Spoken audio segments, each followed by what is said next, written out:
Senhor Jesus fez uma declaração aqui no Evangelho de Marcos, no versículo 29 e 30.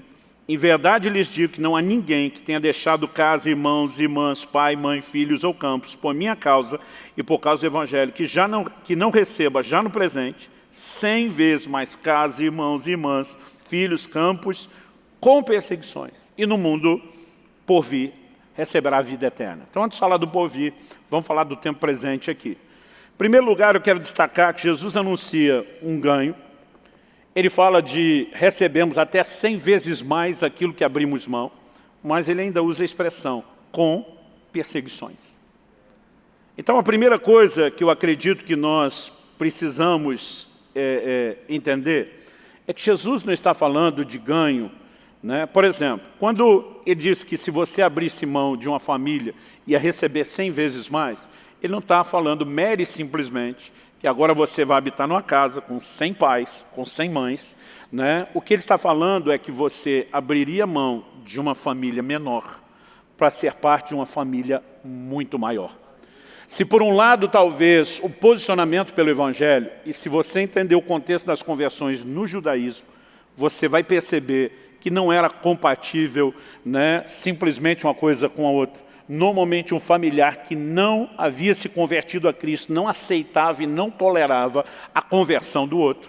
Isso significava enfrentar conflitos terríveis, né? Isso significava muitas vezes, por conta do posicionamento da conversão, a pessoa abrir mão de todo o relacionamento familiar, de todo o conforto e segurança que tinha. Então o que Cristo está dizendo é, você vai ser parte de uma família ainda maior.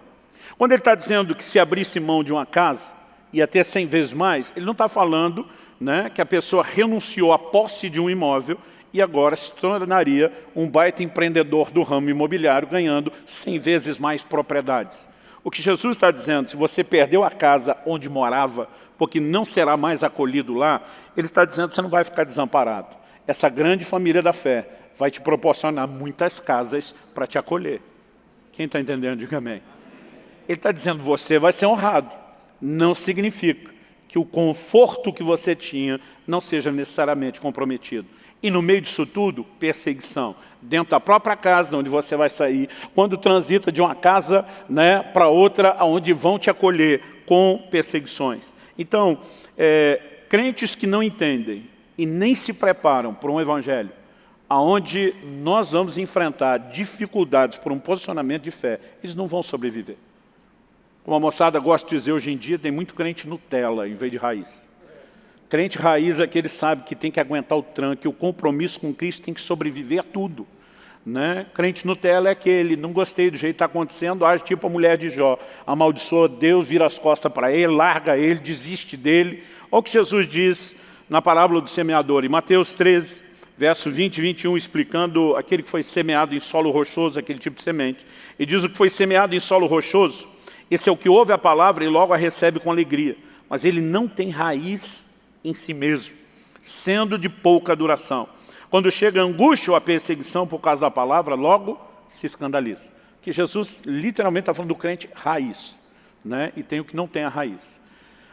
Ele diz, o que tem raiz, profundidade, ele não cede diante da pressão, diante da adversidade. Eu fico impressionado ou como muita gente, antes do menor sinal de adversidade, né, de circunstâncias contrárias, ele simplesmente se abate e desiste da fé.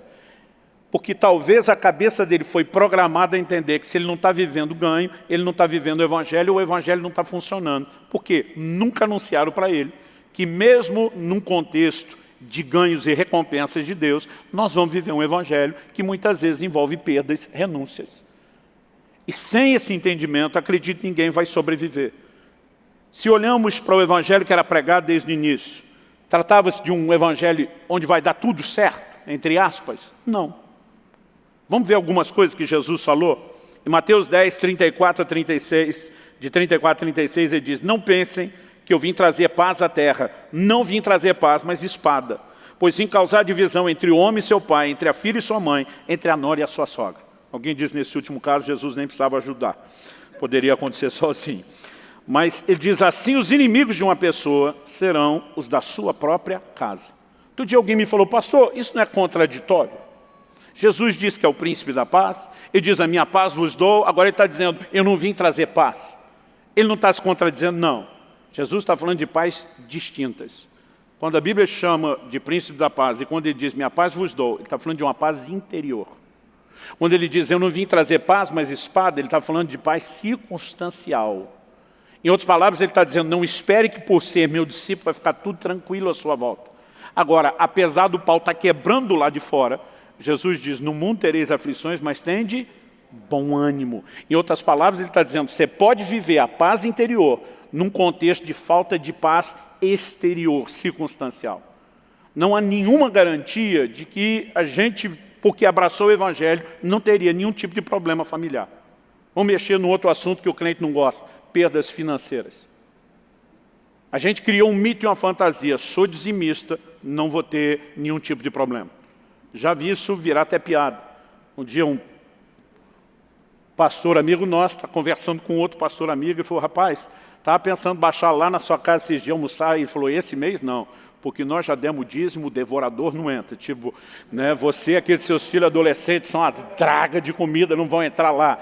Mas, quer queira, quer não, tirando a parte da brincadeira, a gente tem aquele negócio, né, de que eu dizimei, o devorador não toca. Deus está dizendo a um povo que já estava na mão do devorador, por não contribuir, não honrar o Senhor, que se honrasse, Deus ia repreender e mudar aquela circunstância. Ele não está dizendo que se eu e você somos fiéis, nós nunca vamos ter problema. Aliás, olha o que Jesus disse, Mateus 6, de 19 a 21. Não acumulem tesouros sobre a terra, onde as traças e a ferrugem corroem e onde ladrões escavam e roubam. Mas ajuntem tesouros no céu, onde as traças e a ferrugem não corroem, onde os ladrões não escavam nem roubam. Ele está falando com os discípulos. Ele está dizendo, aqui vai ter problema com a ferrugem, vai ter problema com a traça, vai ter problema com o ladrão. E naquela época era só isso.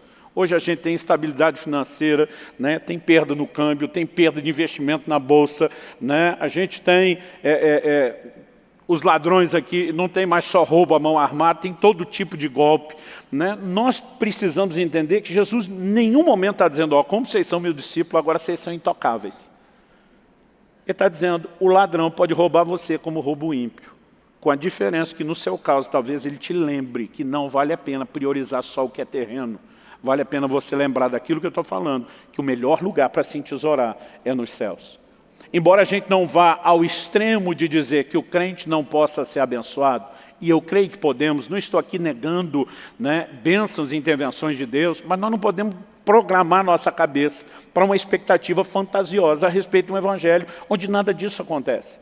Agora, a verdade é que no meio de perseguições, de dificuldades, né, eu e você precisamos de fato entender que o Senhor prometeu estar conosco, prometeu não nos deixar desamparados.